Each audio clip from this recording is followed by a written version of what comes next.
চারিধারে অদ্ভুত টাইপের বৃষ্টি পড়ছে, মুষলধারে। বৃষ্টির দিনটা একদম অন্যরকম মনে হয়। বৃষ্টির দিনে যেন গাছপালাদের একটা উৎসব চলে।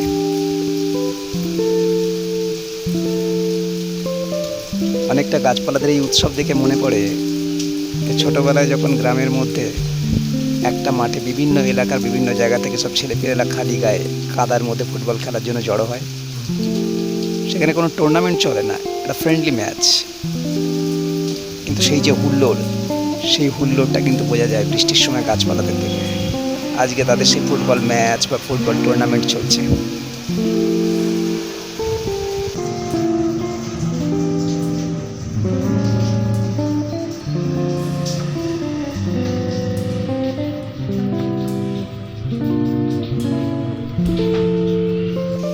যখন স্ট্রং উইন্ড বয়ে যায় গাছপালার মাথার উপর দিয়ে, তখন যেন মনে হয় তাদের মধ্যে একটা উন্মাদনা, মাতলামি চলছে।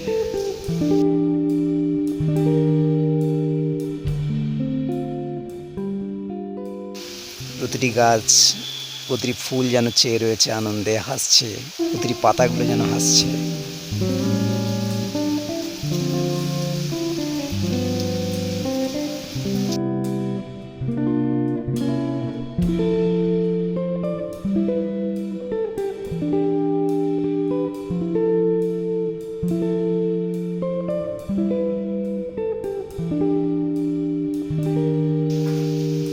বৃষ্টির প্রতিটা ড্রপের সঙ্গে যেন তারা খেলা করছে, যেন নতুন সাজে সেজে রয়েছে।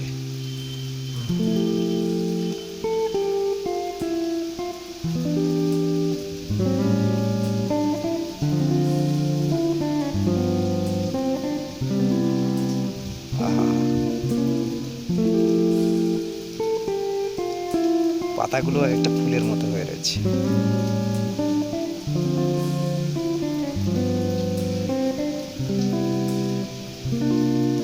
বজ্র বিদ্যুতে যখন মানুষ ভয়ে ঘরের মধ্যে দরজা দেয়, তখন এরা আনন্দে লাফায়। এই যেন প্রকৃতির রাজত্ব, এই যেন তাদের সময়।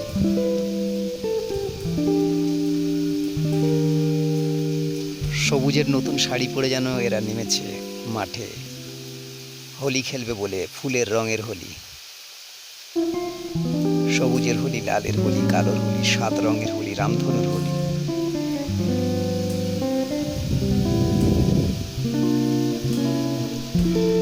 আকাশটা ক্যানভাসের মতো সাদা হয়েছে, যাতে সমস্ত আলোগুলো, সমস্ত রঙগুলো রিফ্লেক্ট করতে পারে পরিপূর্ণভাবে। আহা,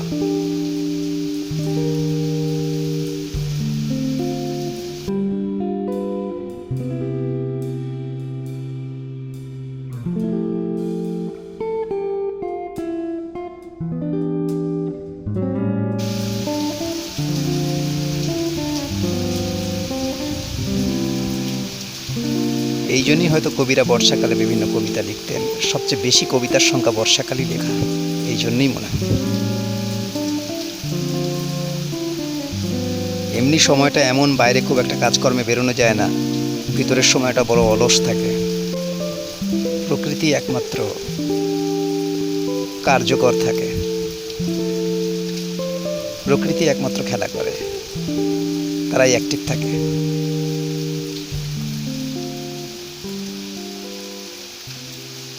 তাদের সেই অ্যাক্টিভিটি হয়তো খাতায় বিভিন্নভাবে এঁকে রাখে, কেউ রং তুলিতে, কেউ পেনে না ছড়ে, কবি শিল্পীরা।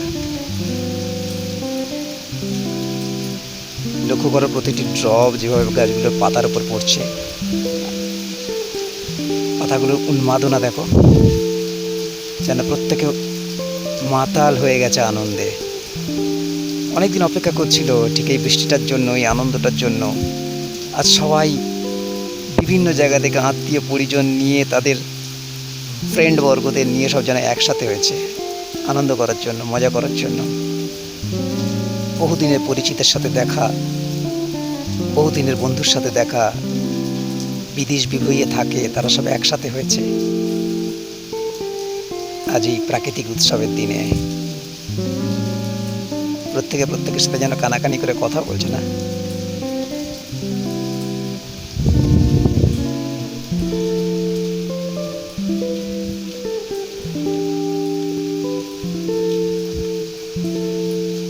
ছোট ছোট গাছগুলোকে যেন মনে হচ্ছে বড় বড় গাছের বাচ্চা কাচ্চারা, তারাও তাদের মতো খেলছে, বড়রা বড়দের সাথে কানাকানি করে কথা বলছে।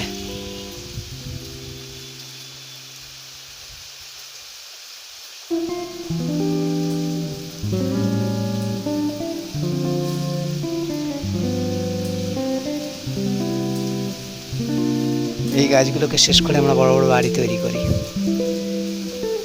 এই হাসিগুলোকে শেষ করে আমরা বড় বড় প্রাসাদ তৈরি করে মেকি হাসি মুখোশ পরে।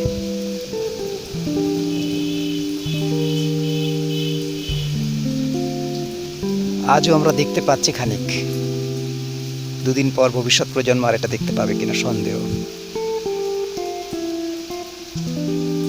তখন এই বৃষ্টিতে আর কোনো কবি বা সাহিত্যিকের কিছু লেখা বা ছবি বেরোবে কিনা সন্দেহ।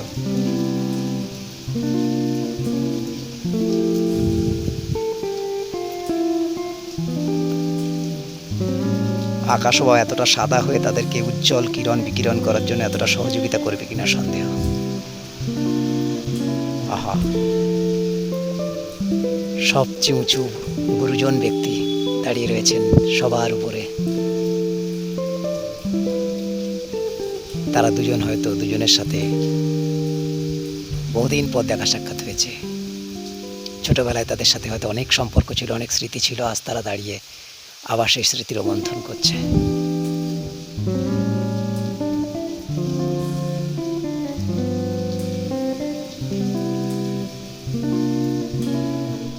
আকাশের গায়ে এক সুদূরের ছবি, কি অদ্ভুত সুন্দর,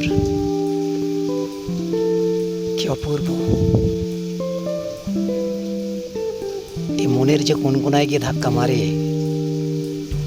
সেটা হয়তো লিখে এঁকে স্কাল্পচারে কোনোটাতেই প্রকাশ করা সম্ভব নয়। তার কিছুটা অংশ হয়তো দেখে আমরা আনন্দ পাই, যদি পুরোটা প্রকাশিত হয়ে যেত মানুষ হয়তো আনন্দেই আর বাঁচত না।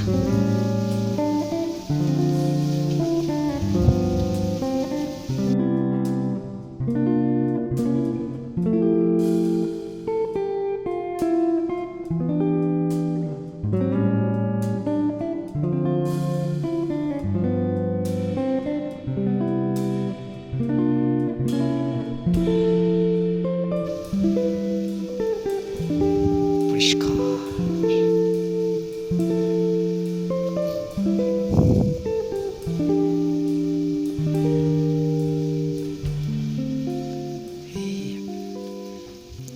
হে নূতন দেখা দিগারবার, জগতের প্রথম